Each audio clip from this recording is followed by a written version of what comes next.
Yo siempre pienso que aquí en España trabajamos muy bien en reproducción asistida, entonces las clínicas un tanto por ciento arriba, un tanto por ciento abajo tenemos buenas tasas de embarazo y tenemos laboratorios potentes y tenemos profesionales muy buenos. Entonces yo creo que depende un poco del feeling que tengas con esos pacientes en una primera visita, de cómo se sientan en cuanto a un ambiente seguro y de confianza. Y yo creo que eso es fundamental para que continúen contigo o no. Ferticast. Las voces de la fertilidad. Un podcast para explorar el lado más humano de los profesionales sanitarios que trabajan en el mundo de la reproducción asistida, con el patrocinio de Fertifarm, empresa líder en soluciones de salud reproductiva. Hola, bienvenidos a Ferticast, el podcast de la fertilidad para profesionales en salud reproductiva.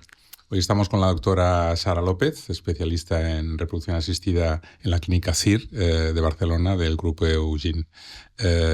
Buenas tardes, Sara. ¿Cómo estás? Buenas tardes, pues muchas gracias. Muy contenta de estar aquí con vosotros.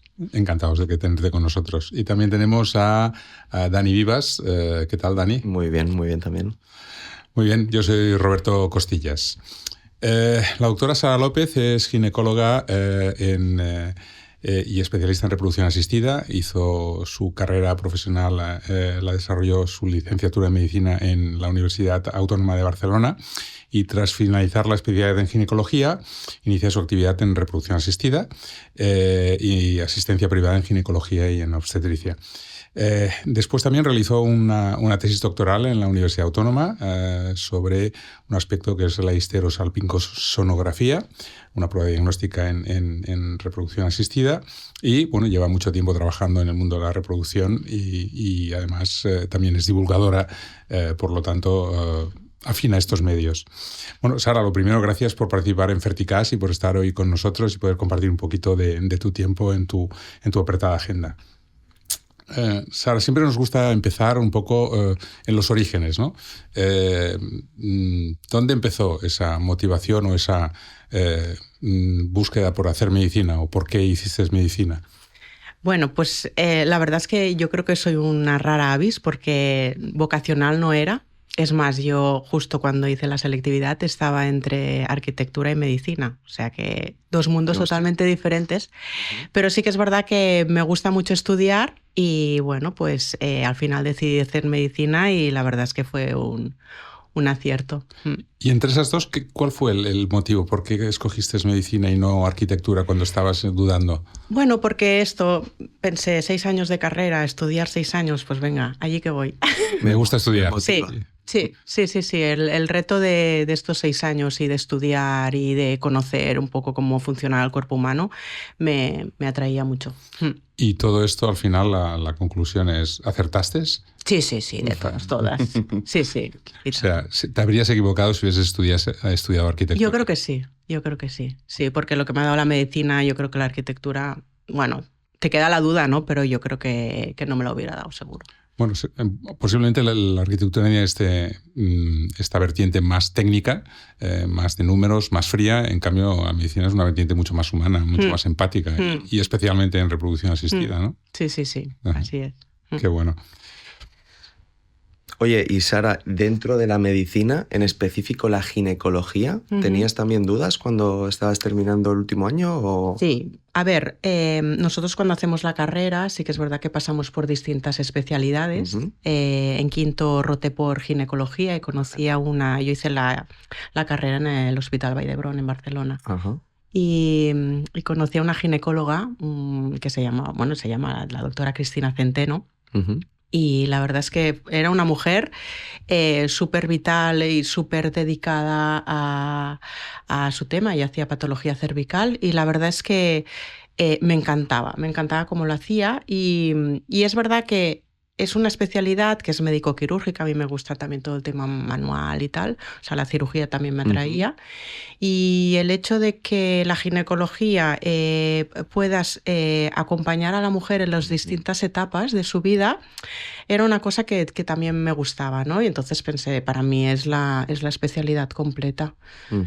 Entonces, bueno, pues a eso me dediqué, sí. Y dentro de ginecología, claro, está la reproducción asistida, pero la reproducción asistida quizás en ginecología es solamente una pequeña parte, se le da poquita relevancia en la formación. ¿Cuál fue el trigger que desencadenó la pues justamente yo hice la especialidad de ginecología, la hice en el Hospital del Mar, en Barcelona, y es verdad que allí son muy potentes en reproducción asistida.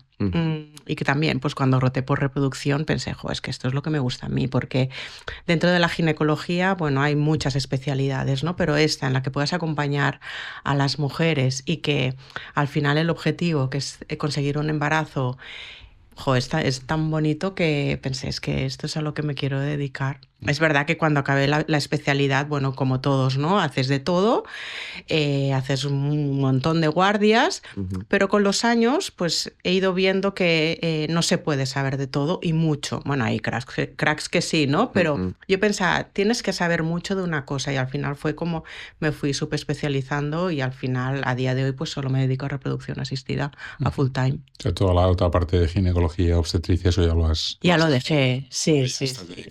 Sí. Bueno, yo creo que es importante también la especialización para poder ser mucho mejor y poder mejorar. Y queda mucho recorrido por hacer en reproducción asistida. Sí, y tanto. El año pasado te hiciste un poquito famosa porque publicaste un libro, Quiero quedarme embarazada, claves para entender la reproducción asistida. Mi pregunta es, ¿de dónde surge la motivación de un especialista que tiene poco tiempo, está muy ocupado entre su vida profesional y su vida personal, para escribir un libro divulgativo? Hoy en día que parece que los libros y escribir libros es algo como un poco del pasado. Como un poco obsoleto, ¿no? Parece. Bueno, pues fueron como varios desencadenantes, ¿no? Uno es que a mí me encanta leer y es verdad que yo cuando he tenido dudas sobre temas en concreto de los que yo no sabía, me gustaba comprarme un libro sobre eso específicamente y leer de alguien que supiera, ¿no? De ese tema. Y por otro lado, de la experiencia en la consulta, ¿no? En la consulta tú ves, sobre todo en una primera visita, cómo te llegan los pacientes, ¿no? Te llegan muchas veces desinformados. Y además tú en una hora les tienes que explicar en qué consiste la reproducción humana, la reproducción asistida, las pruebas que hay, los tratamientos que existen. Es mucha información. Y lo que me pasaba también es que cuando volvían a la visita de resultados para comentar las pruebas y tal, veías que muchas veces iban al doctor Google, ¿no? Que yo lo llamo a consultar y a mirar y tal. Y a mí eso, pues, o sea, me sabía un poco mal porque digo, es que van a buscar información a sitios que son poco concisos y poco claros y a veces muy desordenados, ¿no? Entonces pensé, bueno, pues, ¿por qué no hacer un libro que ellos vayan pudiendo saber en cada momento qué es con lo que se pueden ir encontrando? Porque es verdad que la incertidumbre también te genera mucha ansiedad, ¿no? Y el hecho de que ellos pudieran ir sabiendo lo que se iban a ir encontrando, pues en cuanto a pruebas, en cuanto a tratamientos, en cuanto a resultados, lo que hice fue en realidad un estudio de mercado, ¿no? Para saber si existían ese tipo de libros o el libro que yo quería idear, y es verdad que no había nada. Y entonces, bueno, pues me lancé. Oye, qué interesante eso, porque además yo es una visión como muy empresarial, ¿no? Es decir, antes de lanzar un libro voy a ver qué existe en el mercado, ¿no? Y viste que prácticamente era algo que...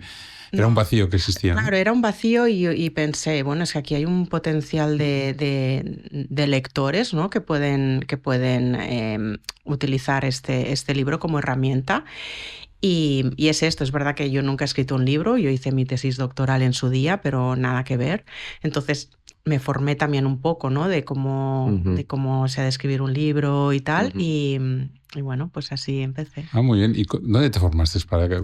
Bueno, a ver, yo me quisiera formar, o nos quisiéramos formar, escribir un libro, ¿dónde tenemos que acudir? Claro, yo lo que hice es, por un lado, hice una consultoría pues con una persona que se dedica a aconsejar a personas que quieren empezar a escribir libros, ¿no? Entonces, bueno, me dio como una serie de tips, ¿no?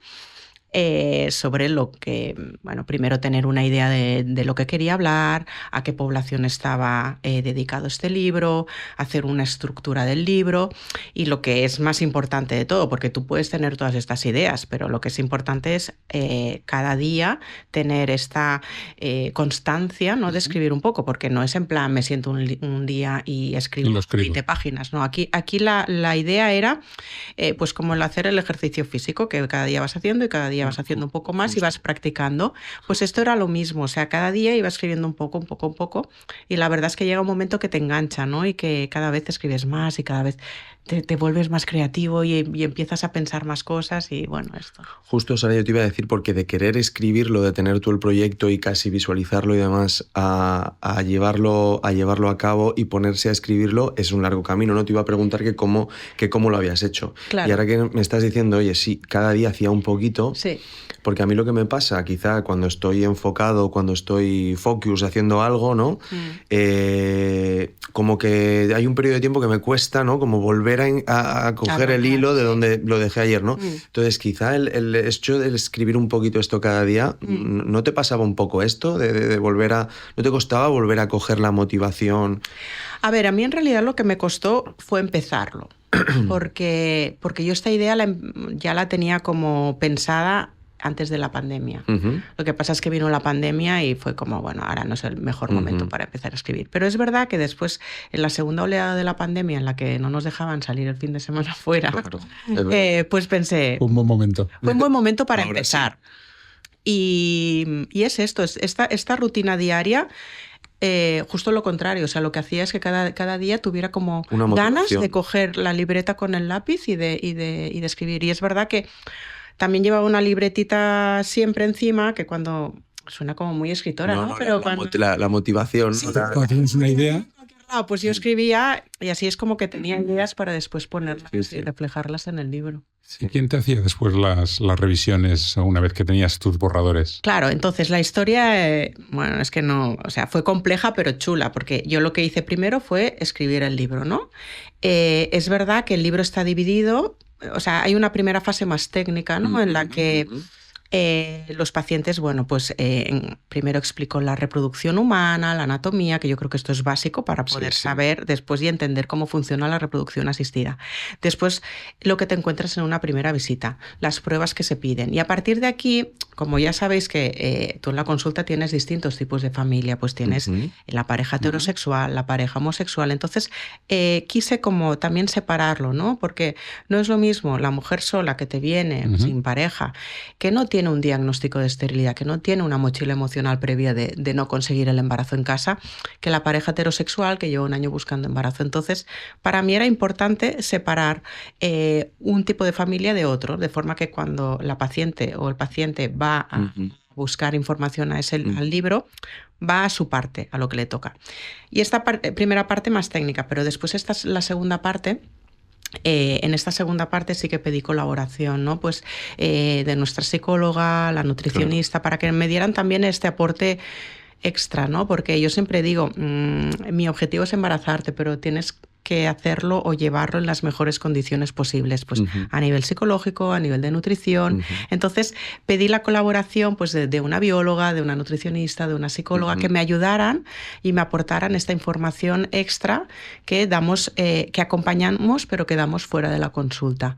Entonces, una vez ya estuvo todo esto escrito, me leí un libro de cómo se edita un libro, claro, porque tienes que saber pues cómo se maqueta un libro, cómo se edita, porque es verdad que para mí era fundamental que fuera un libro poco pesado, muy cercano, porque ya sabéis que la información a veces puede ser muy pesada, ¿no? Entonces necesitaba que fuera un libro muy liviano y que fuera muy fácil de leer. Entonces, bueno, pues me formé, leí un libro sobre cómo se editan los libros también. Es interesante porque además, fíjate, estás diciendo, primero te coges un coach para que te diga un poco cuáles son las claves fundamentales para escribir un libro. Después tienes que leer cómo se edita un libro para conocer todo. Después te tienes que poner a trabajar y después, algo muy importante, buscar la colaboración también de personas externas que te puedan dar feedback para poder completar la obra a nivel global. O sea, que es un proyecto de envergadura. Sí. Yo, Sara, relacionado ahora con lo que decías, ¿no? De que tenías el objetivo de que fuera un libro pues liviano, ¿no? idioma terrenal, que la gente que se entendiera bien. A mí me han llamado mucho la atención las ilustraciones. Creo que van mucho en esa línea que estábamos diciendo, ¿no? Son muy suaves, muy agradables y hace que no tengas, o sea, un tocho de toda una página no entera de letra. ¿Son tuyas? ¿Esto aquí tuviste tu mano? ¿Cómo esto? No, que va. Ya solo faltaría que hubiera dibujado yo. Un curso de dibujo. No me ha importado, pero digo, es que si ahora me tengo que poner... A ver, que yo pinto acuarela, pero no a ese nivel, o sea, no tiene nada que ver. Entonces sí, bueno, esto, ¿no? Como quería que fuera algo muy, muy fácil de leer, digo, necesito ilustraciones que sean elegantes, pero que se entiendan, ¿no? Entonces, bueno, también hice un fichaje con una ilustradora, le expliqué un poco cuál era mi idea, la captó enseguida, Fanny. Y claro, como era época de pandemia, o sea, nosotros hacíamos nuestras reuniones por videoconferencia. Ella vive en Asturias, yo vivo en Barcelona. Entonces, bueno, yo le iba diciendo un poco mis ideas, ella me iba pasando bocetos y tal, y bueno, fue así como fuimos encajando todas las ilustraciones de todo el libro. Sí. A mí yo le comentaba a Dani cuando lo leí, digo, me recuerda mucho el aire, me recuerda al Néter. Sí. Es un aire néter, es decir, con esas ilustraciones que son más cálidas porque son realizadas a mano, no es una fotografía, no es un gráfico hecho por yo ordenador. creo que tiene también ese punto de medicina. No sé si, bueno, cuando yo estudiaba en la facultad, o sea, teníamos 6 fluorescentes diferentes de colores y una resaltábamos de un color, otro de otro, y esto un poco lo he plasmado en el libro, porque es... Cosa importante, definición, pregunta. Entonces son como colores distintos que también hace que no te sea tan pesada la lectura. Y desde que tienes el libro publicado, ¿cuál es el feedback que tienes con los pacientes? Porque seguramente algún paciente llega y dice, doctora, me he leído su libro, ¿no? Y vengo aquí por esto, ¿no? Igual te ha conocido a raíz de... Sí. Hombre, el feedback... Maravilloso. O sea, ya yo pensaba, cuando estaba escribiendo el libro, que me lo pasé también, pensé, la experiencia de escribir un libro es que no me la quita nadie. Si después no puedo publicarlo o lo que sea, yo esto ya me lo habré llevado. Pero es verdad que después de publicarlo y todas las experiencias que he tenido, sobre todo a nivel de pacientes, o sea, es una cosa que es que no se puede explicar. O sea, de recibir mensajes de agradecimientos de gente de España, de Sudamérica, de gracias por haber escrito este libro, gracias a este libro pues entiendo muchas cosas porque en la consulta no tenemos suficiente tiempo con la doctora para que me explique y esto me ha servido de guía. Se me pone la piel de gallina porque pienso... Eso te llena mucho. Bueno, te llena, sí. Una anécdota especial así simpática que tengas con algún paciente con el libro. Bueno, es que ya te digo, o sea, pues esto, mensajes de agradecimiento de gente que no me conoce de nada, que me ha contactado por Instagram, ¿no? Y que me ha dicho esto, que muchas gracias, que dónde lo puede conseguir, que tal, no sé qué. O incluso en la consulta, ¿no? Primeras visitas que han venido ya, es que ya me he leído tu libro, que dices, pues entonces, pues ya sabes. Vamos a una consulta rápida. La segunda visita, ya vamos a la segunda visita. Claro, digo, porque es que en el fondo lo que hay en el libro reflejado es lo que yo explico y la forma como lo explico. Si tiene alguna duda le dices capítulo 3, sí. 17. Está ahí resuelto. Sí. Oye, después de esa experiencia que además la has vivido y la has vivido con un poco como la reproducción asistida, ha sido una gestación, ¿no? Que además ha sido apasionante. Sí. ¿Habrá un segundo libro? Bueno, a ver, es verdad que de vez en cuando me levanto con la inspiración de un segundo libro, pero por lo bien que me lo pasé en un primero. Entonces, bueno, ideas tengo, pero a corto plazo de momento no. Porque, bueno, es un trabajón. O sea, claro, el tiempo que le dedicas al libro dejas de dedicárselo a otras cosas. Familia, amigos y tal, ¿no? Pero no lo descarto, en un futuro. Bueno, te veo que ahí está el gusanillo, está la semilla está colocada. Falta solamente buscar cuándo hacemos la implantación para que germine este nuevo proyecto. Bueno, pues me alegro. Seguro que además será muy bien recibido porque como ya has hecho el primero, ya conocen tu estilo, tu forma de comunicación y puede ser muy interesante. A ver. Sara, ahora comentabas, ¿no? Tema de Instagram, ¿no? Que mucha gente te contactaba por Instagram. Te queríamos preguntar también acerca de ello, porque sí que es verdad que ahora las nuevas generaciones pues esos son mucho más dependientes de las redes sociales, ya sea Facebook, quizá pues ahora en un segundo plano, pero Instagram, TikTok, por ejemplo, para todo. Quizá en un primer momento pues irrumpieron más como entretenimiento, fuente de entretenimiento, pero hoy en día es que incluso como fuente de conocimiento, la gente pues te diría que casi más utiliza las redes sociales que los libros, ¿no? Entonces yo te quería preguntar que cuál, según tu opinión, es el escenario de los libros ahora como fuente de conocimiento. Bueno, a ver, esta fue una de las dudas, ¿no? Cuando me planteé escribir el libro, porque pensé, no, o sea, hay un mercado potencial, ¿no? Pero es verdad que las nuevas generaciones lo quieren todo rápido, quieren cápsulas informativas y tal, pero cuando estás en reproducción asistida, bueno, yo lo veía más como un libro de mesilla de noche, ¿no? De decir, bueno, ahora estoy en casa, porque es verdad que las pacientes y los pacientes que están en tratamiento, por mucho que quieran desconectar, ahí en el fondo el tema continúa. Entonces, bueno, era una forma de que ellos pudieran acceder a esta información rápida, concisa, de ir a buscar esta información. Lo que pasa es que, bueno, vuelve a ser una rara avis en este sentido, ¿no? Porque es verdad que yo soy anti redes sociales, pero a raíz de estar metida ya en Instagram te das cuenta de la comunidad que puedes llegar a hacer y de la gente a la que puedes llegar. Que a lo mejor vía libro o solo vía libro no puede ser. Entonces, claro, digo que soy una rara avis porque es verdad que la mayoría de personas que escriben libros normalmente primero han tenido una cuenta de Instagram, ¿no? Y a raíz de sobre todo las nuevas generaciones, ¿no? Y a raíz de bueno, pues toda su trayectoria en Instagram y sus recomendaciones o sus tips o lo que sea, han hecho el libro. Yo lo hice al revés. Primero hice el libro y pensé, bueno, pues que una manera de llegar a las nuevas generaciones, pues me monto un Instagram. Sí, sí. Y así empecé. O sea, que has pasado al revés, el camino al revés, desde el libro a Instagram. Sí. Hemos descubierto tu Instagram, te seguimos en Instagram. Gracias. Pero vemos que en Instagram haces una cosa que es fundamentalmente lo que subes son imágenes con texto, no subes vídeos. Subo pocos vídeos. ¿Por qué subes pocos vídeos? Porque me cuesta.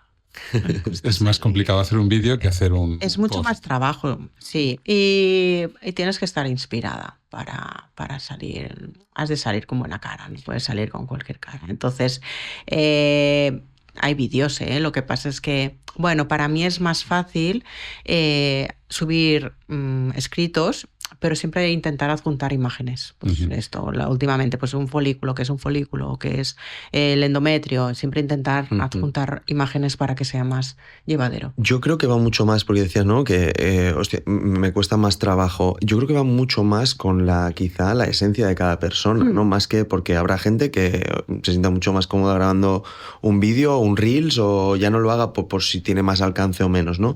Es porque como cada uno se siente. A mí quizá también me costaría más grabar un vídeo que escribir, ¿no? Bueno, tiene más exposición personal. Exacto. Porque tu imagen es la que está allí precisamente en ese momento. Entonces, claro, tu exhibición personal es mayor y eso también da un poquito de vértigo, ¿no? Sí, pero bueno, que es lo que dice Dani. Hay gente que rápidamente coge el micro y le encanta. Sí, sí, sí.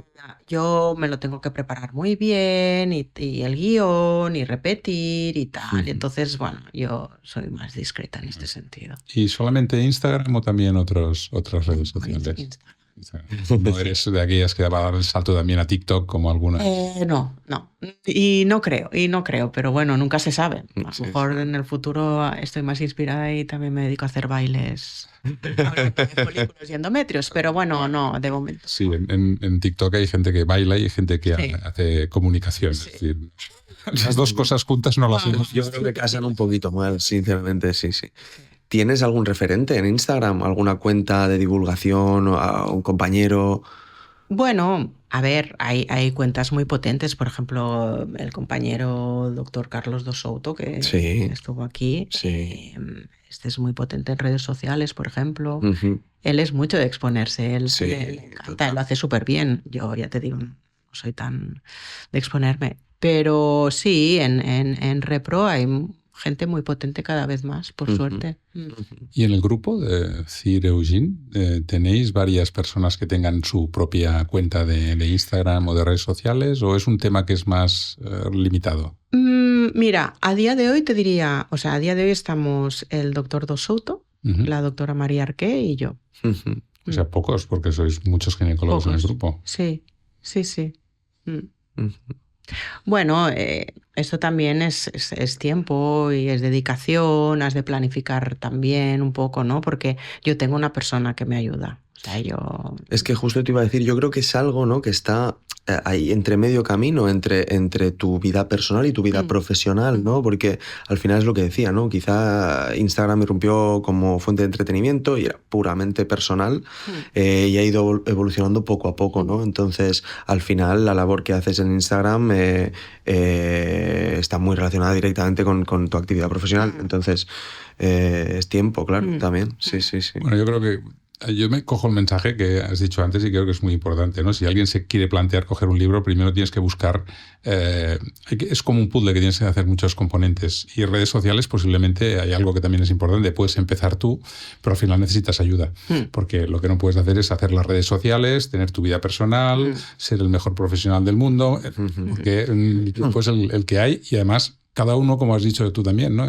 Tiene que ser especialista en alguna cosa. Claro. No puede ser especialista en todo. Claro. Bueno, a ver, que hay gente que es crack y lo hace todo súper bien, pero es verdad que yo, yo sé de lo mío, entonces yo me dejo aconsejar por quien sabe de lo suyo, ¿no? Y que sé que lo va a hacer lo mejor posible. Entonces, bueno, en este sentido, por eso yo prefiero tener a alguien que me ayude y que me guíe.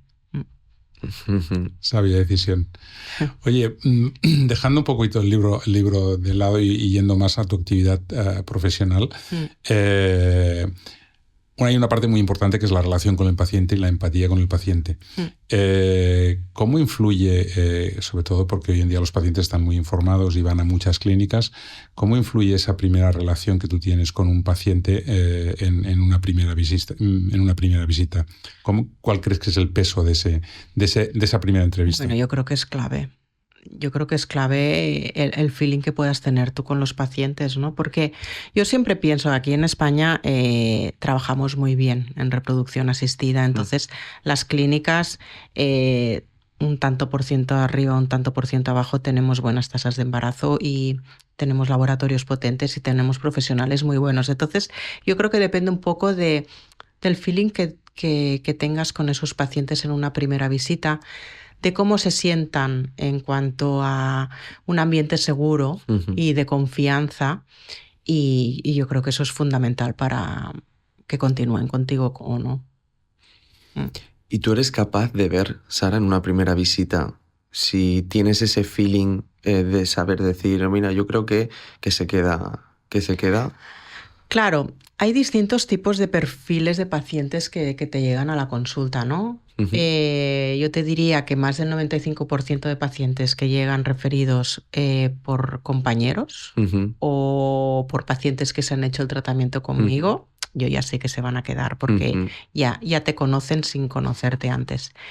A raíz del libro, a raíz de redes, claro, pacientes que te piden por ti porque ya te conocen, claro, es que ya te conocen y ya sabes que también se van a quedar. Es verdad que, bueno, siempre hay alguna que dudas, pero claro, no puedes agradar a todo el mundo. Obviamente, tampoco. Son personas. Entonces, hay pacientes que dudas, que al final vienen a la segunda visita y dices, bueno, pues entonces parece ser que sí que fue bien. Ahora que has dicho esto, en los pacientes heterosexuales, normalmente en la decisión sobre el centro, ¿es igual entre las dos? ¿Influye más la mujer? Yo creo que influye más la mujer. Yo te diría que sí. Es verdad que hay veces que ya directamente solo viene la mujer a la primera visita. Pero bueno, la mujer también sabe que es ella la que tendrá que venir siempre, la que tendrá que hacerse las ecografías, los tratamientos y tal. Entonces yo creo que el peso está sobre todo en la mujer. Siempre cae mucho más en la mujer. Bueno, lógicamente al final es donde se concentra más actividad y la que va a sufrir más el proceso. Bueno, y la que va a estar más tiempo contigo en la consulta. Oye, al final, en la reproducción asistida es lo mismo que un poco como el libro estabas comentando, de que era muy importante la parte de nutrición, la parte de psicología, etc. ¿Tú crees que en las clínicas de reproducción tenéis suficientemente, digamos, equilibrado el trabajo en las diferentes áreas para el tratamiento, o está muy medicalizado, es decir, está muy muy enfocado al ginecólogo, ¿no? Claro, yo no sé otras clínicas. Yo sé que la mía desde hace muchos años tenemos una psicóloga y tenemos una nutricionista. Entonces yo te puedo hablar por mi clínica. Mi clínica, yo siempre la he defendido en el sentido que somos un equipo multidisciplinar, ¿no? O sea, tan importante es el ginecólogo como la enfermera que te explica la medicación o te saca sangre, como la nutricionista que te puede aconsejar, o la psicóloga que te acompaña durante una beta espera, o la genetista que necesitamos para un consejo genético en concreto. Entonces, o incluso los biólogos, ¿no? Parte súper importante que te explican cómo va el proceso de fecundación. Bueno, para mí es primordial, pero yo, como es una cosa que siempre he visto en la clínica, para mí es que ya forma parte. Ya es lo habitual. Para mí es lo habitual, es lo que debería ser, pero es verdad que hay centros que la figura de la psicóloga, por ejemplo, de la nutricionista, ha llegado muy tarde. Sí, sí.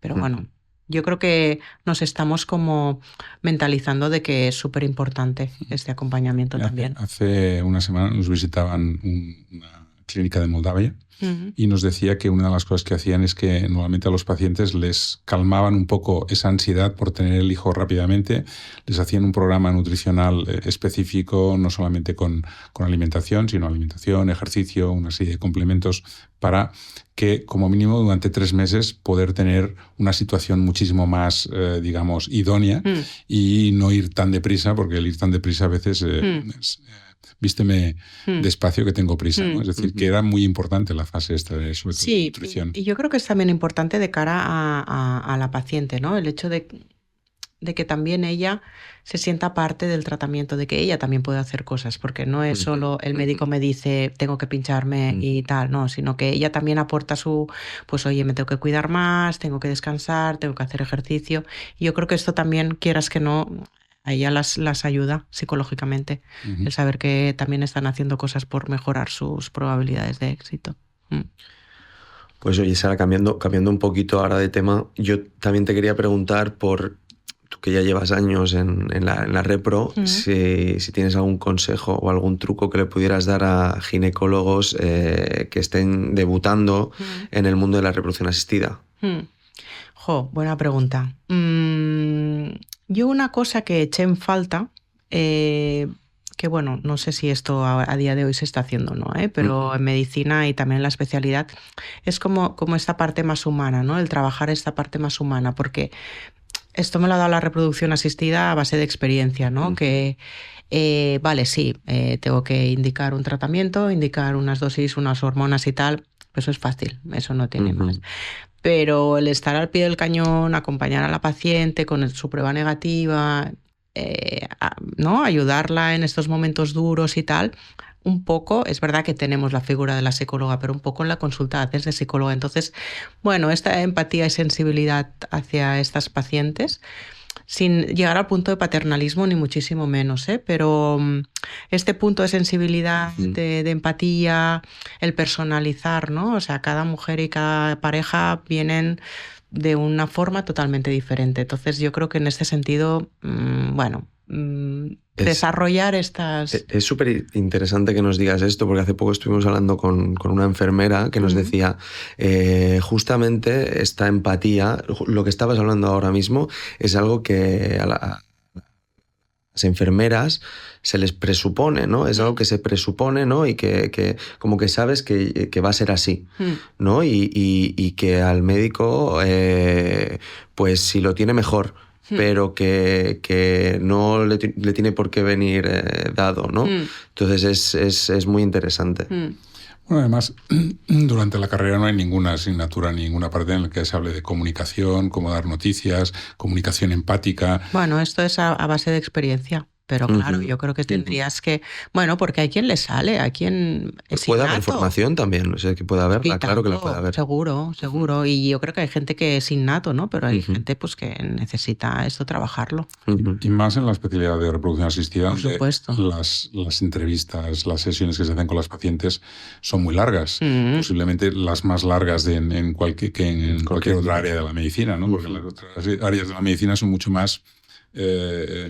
o las quirúrgicas, pues es, oye, vamos a hacer una intervención, hacemos la intervención se ha hecho, ha salido bien o ha salido mal, y se acabó, ya no hay más, ¿no? En cambio aquí es más, como hay decías, una continuidad, acompañamiento emocional, una continuidad, y después unas tasas de éxito que también son las que son. Es decir, al final la reproducción asistida no puede garantizar al 100% que... Sí, bueno, esto es una palabra que me gusta bastante recalcar, ¿no? El hecho de que no garantizamos, pero bueno, que vamos a hacer todo lo posible por llegar al máximo de probabilidades. Pero las pacientes vienen con la idea de que va a ser la solución. Sí. A mí es una cosa que todavía me choca el pensar que hoy en día haya pacientes que lleguen, pues eso, con más de 40 años a una clínica de reproducción y dicen, bueno, pues me quiero quedar embarazada y a ver si puede ser la semana que viene porque me va bien por el calendario, ¿no? Sí, bueno, justamente por eso he escrito el libro también. Sí. Para que también seamos un poco conscientes, ¿no? de que vamos a hacer lo mejor posible para conseguir el embarazo, pero bueno, la naturaleza es la que es, la fisiología es la que es y no hay una tecla. Y no hay una tecla, exacto. Entonces, yo soy muy cercana, pero muy realista también. O sea, no me gusta para nada ni garantizar, ni inflar porcentajes, lo que es, pero bueno, lo tienes que decir empáticamente, ¿no? Sí, pero a veces yo me he encontrado personalmente con personas que han asistido a un proceso de reproducción y sabiendo que estamos dentro del mundo, pues me consultan. Entonces me dicen, es que el ginecólogo o la ginecóloga me ha dicho vamos a intentar, vamos a probar lo que es la realidad, ¿no? Y eso les genera mucha incertidumbre, mucha inseguridad. Depende cómo lo cuentes. O sea, es importante no solamente lo que dices, sino cómo lo dices, exacto. Sí, porque yo soy realista, pero positiva. O sea, no soy en plan, fatal, no, hombre, porque si no ya... sabes que no va a volver, pero es que tampoco no es la forma de informar y de explicar. De comunicarlo. Exacto. Oye, y dentro de lo que es tu carrera profesional y personal... Cuéntanos un proyecto que tengas, una ambición, ¿dónde te gustaría llegar? Bueno, yo es que no soy muy ambiciosa, ¿eh? Yo voy haciendo pasito a pasito. Yo soy muy del día a día, de estar bien conmigo misma, con los que me rodean y de hacer siempre lo mejor posible, pero ambiciosa no soy. Es verdad que cuando hice lo del libro, bueno, parece como una idea muy así, pero tampoco se lo dije a nadie, hasta que no... El libro estaba escrito, o sea, solo lo sabía mi marido y mis hijos, pero solté el bombazo, ¿no? La noticia bomba cuando escribí el libro, pero porque es una cosa que, bueno, voy a ir haciendo poco a poco y a ver, entonces ir haciendo poco a poco. ¿Y cuál fue la reacción cuando soltaste? He escrito un libro y lo voy a publicar. Claro, fliparon. En serio, o sea, ¿cómo? A ver... ¿Cuánto tiempo llevas planeando esto, no? Claro, llevaba más de un año con él. Y no nos has dicho nada. Hombre, la verdad es que súper contentos, o sea, toda la familia y los amigos y los compañeros de trabajo y tal, flipando y esto. Y bueno, claro, no tenían palabras, pero yo es que también prefería, porque como no sé cómo va a acabar esto, prefiero ir haciendo, que tampoco no me vayan preguntando a ver cómo vas, cómo no vas. Y cuando esté todo hecho, pues lo suelto. ¿Y en el otro lado, algún caso de alguien que eso hubiese despertado algún celo profesional? Porque a veces también es... Si se ha despertado, yo no lo noto. No lo has notado. Pues mejor. No, con esto soy muy plan. O sea, que no... Al contrario, la gente se alegraba y me felicitaba. Ya te digo, compañeros, ¿no? De decir, pues es que es súper buena idea. De cómo no se me ha ocurrido a mí antes, ¿no?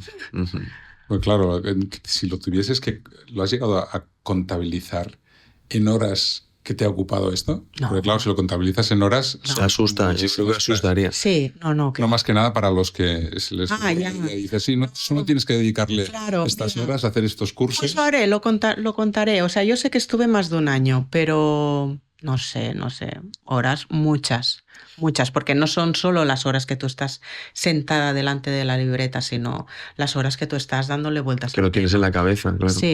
Sí, muchas. Y Sara, a nivel personal, bueno, ya estábamos diciendo, ¿no?, que obviamente la carga profesional, tu vida personal, encima el libro, ¿cuáles son tus hobbies? ¿Qué es lo que haces en tu tiempo libre que te ayude, pues, a desconectar o, pues eso, muchas veces digo, a mí me gusta hacer esto porque pongo encefalograma plano y oye, aquí no trabajo. Bueno, no sé, a mí me gusta hacer muchas cosas y depende de la época, ¿no? Si estás más inspirado o no. Pero ahora, bueno, hace ya un tiempo he descubierto el ejercicio físico. Bueno, yo era mucho de ir a nadar relajadamente y tal, pero bueno, ahora me he puesto como en plan que me meto caña, en plan a nivel... ¿Fuerza? Sí. Bueno, porque de unos años ahora, pues he tomado también conciencia de que nos hemos de cuidar, ¿no? No solo físicamente, sino mentalmente. Y, ostras, las endorfinas que se te generan después de hacer deporte, digo, pero ¿cómo no lo he descubierto antes? Esto es maravilloso. Pero bueno, es verdad que también tengo mi faceta más, pues hago cerámica, cursos de cerámica de vez en cuando. Me gusta todo el tema manual, me gusta cocinar. Acuarela también, que no lo has hecho, te gusta pintar. Sí, leer también. Bueno, el otro día lo decía, ¿no?, el doctor Palomares, que leer, que era tan importante, ¿no? Sí. Es que para mí es vital. O sea, yo voy siempre con un libro encima. ¿Y con esto qué haces de deporte? ¿Qué deporte haces? Bueno, ahora estoy apuntada al gimnasio y fuerza muscular y hago cardio y me he ido enganchando. O sea, empecé un día, 2, ahora ya llevo 3. Eso es curioso de los médicos, ¿eh? Dan ahora lo que le está recomendando a los pacientes, lo está recomendando. Que yo antes nadaba, pero bueno, era otro rollo. Pero es distinto. Sí, Es para hacer ejercicio. Sí. Y justo lo que decías, cuando trabajas fuerza y cuando haces, yo creo que las endorfinas que se generan es diferente, ¿eh? La sensación de después y demás, eso no es...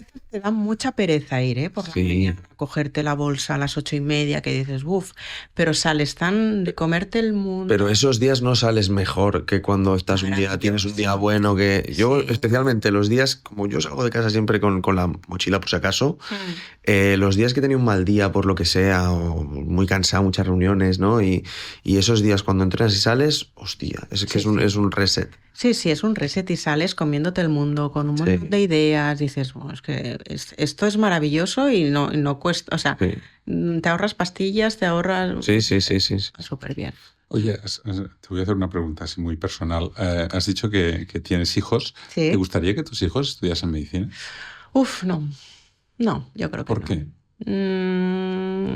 Porque es verdad que a mí me gusta mucho lo que he hecho, pero también me ha costado mucho, mucho esfuerzo y he dejado de hacer muchas cosas, ¿no? O sea, sobre todo en la carrera, que ya os digo, a mí me gusta mucho estudiar, pero con amigas que no hacían medicina, hacían otras carreras, vivían muy bien.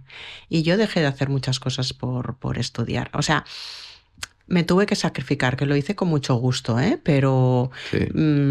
Y después el prepararte el MIR, un año ahí estudiando 12 horas cada día. Yo lo que les digo es que se tienen que dedicar a una cosa que les guste, porque si no te gusta el trabajo al que te dedicas, vamos mal. Pero medicina, mi marido también es médico y es verdad que en casa no hablamos de medicina. Y como no hablamos, ni tampoco les insistimos en el tema, yo creo que alguna vez que les hemos preguntado, han dicho que no. Los papás trabajan demasiado. Creo que esto no nos interesa. No, ellos otras cosas. ¿Qué especialidad tiene tu marido? Médico de familia. Entonces no tocáis el tema y en casa dejamos la medicina y ya tocamos otras cosas.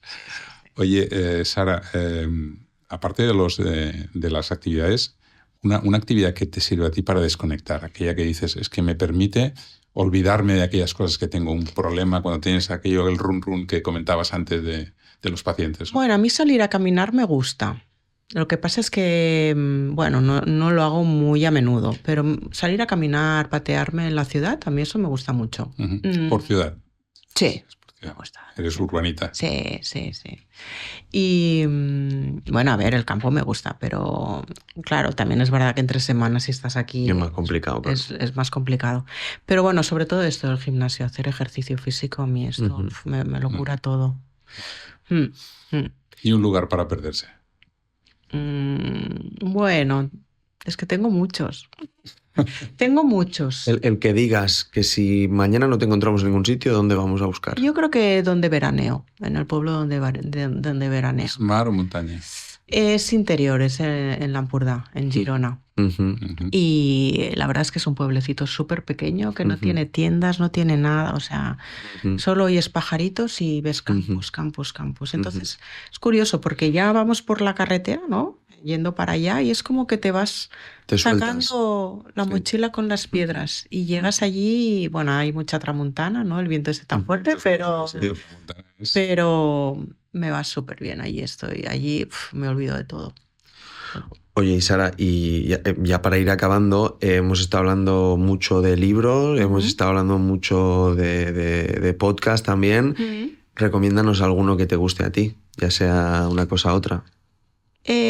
Bueno, yo te diría más libros. Es verdad que podcast voy leyendo y voy escuchando, pero lo hago sobre todo en largos viajes. Entonces, libros. Creo que me voy a recomendar Quiero quedarme embarazada. Sí, este está muy bien. Me da miel la nariz, ¿no? No. Entonces, libros. Hay uno que me gusta mucho, porque a mí me gusta pues leer novelas, pero es verdad que de vez en cuando me gusta como leer cosas más de tema personal y de mejora y tal. Y hay un libro muy chulo escrito por un monje zen, budista, que se llama El arte de vivir con sencillez, ¿vale? Y entonces son 100 razonamientos, ¿no? Bueno, como consejos de vivir con sencillez. Que es esto, cuando me veo como que voy muy acelerada, ¿no? Que es como que necesito volver a mí, pues abro el libro y a veces son cosas muy básicas, pero dices, por ejemplo, cada bocado que comas, cómelo conscientemente, ¿no? O sea, sé consciente de lo que te estás alimentando. O cuando llegues a casa, deja los zapatos bien ordenados. Sí. Exhala profundamente, entonces te da como una explicación de por qué y tal y cual, no sé qué. Entonces, bueno, es un libro que yo tengo allí que de vez en cuando pues lo cojo y lo leo. ¿Apuntado? Sí. Fantástico. Oye, y una persona que sea un referente, que haya sido un referente en tu carrera profesional, que te ha servido de inspiración. Bueno, yo he tenido diferentes referentes como para distintas cosas, ¿no? Pero os diría a lo mejor un adjunto que tuve en la residencia, que después fue mi jefe en la privada, que es el doctor Josep Sales. Ahora ya está jubilado, pero es una persona que, bueno, es un crack de la ginecología y de la obstetricia. O sea, a mí me maravillaba porque tanto te hacía un parto de nalgas como que te operaba un cáncer de mama. Bueno, estos gines de la vieja escuela que sabían hacer de todo y que me enseñó mucho. Pero bueno, no solo a nivel profesional, sino también a nivel personal, ¿no? Una persona súper buena y súper humilde, ¿no? Entonces, bueno, para mí rodearme de gente buena hace que tú también seas mejor persona. Claro. Bueno, es curioso, es como a veces cuando tienes unos referentes que en tu carrera profesional después van dejándote esas huellas y esos tips que después estás aplicando tú y dices, son fundamentales para que convertirte en la persona que eres ahora. Tal cual. Así es, sí. Muy bien, Sara. Oye, y para terminar, siempre nos gusta preguntar, ¿no? En este caso al invitado, ¿a quién te gustaría ver aquí sentado en algún otro Ferticast? Bueno, buena pregunta. Pues mira, yo te diría que una compañera mía de trabajo, la doctora María Arqué, que también es gran divulgadora en redes sociales y es una persona súper dulce, muy tranquila y que comunica muy bien. Entonces, yo creo que ella. Sí, conocemos a María. Sí, claro, sí. María creo que además hizo después también un programa de desarrollo directivo en el IES, o sea, ¿sí? Que ha tenido unas ambiciones que están fuera del ámbito de la medicina, con lo cual ha sido mucho más holístico. Sí, es una persona que llama mucho la atención por esto, ¿no? Por esta formación que tiene más allá de la reproducción asistida. Invitaremos a María. Ya está. Ya se lo diré porque no se lo he dicho. Fantástico. Sí, sí. Oye, Sara, ha sido un auténtico placer tenerte aquí con nosotros, poder compartir un poco toda tu experiencia, la experiencia de escribir un libro. Y cuando lo explicas incluso dan ganas de empezar a ponerse con el proyecto, aunque creo que cuando nos digas el número de horas que yo esperaré a que me sigas. Lo pensaremos, pero me ha gustado mucho sobre todo lo que has contado de que es como la reproducción asistida. No es un proyecto de uno solo que se pone a escribir, sino que tienes que formarte, tener personas que te ayuden, que colaboren contigo. Y bueno, pues es parte de lo que hacéis cada día en reproducción. O sea que, pues nada, muchísimas gracias por participar con nosotros. Ha sido todo un placer conocerte un poquito más cerca y esperamos poder leer pronto tu segundo libro. Sí, bueno, muchas gracias a vosotros por la invitación y por la iniciativa. Un placer. Gracias. Gracias. Gracias. Has escuchado Ferticast, las voces de la fertilidad.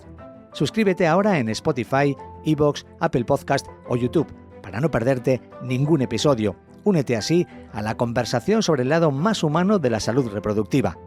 Este podcast es posible gracias al patrocinio de Fertifarm, empresa española dedicada exclusivamente al mundo de la fertilidad. Nuestra dedicación exclusiva hacia las clínicas y centros de reproducción asistida nos permite aportar innovaciones y soluciones innovadoras en salud reproductiva.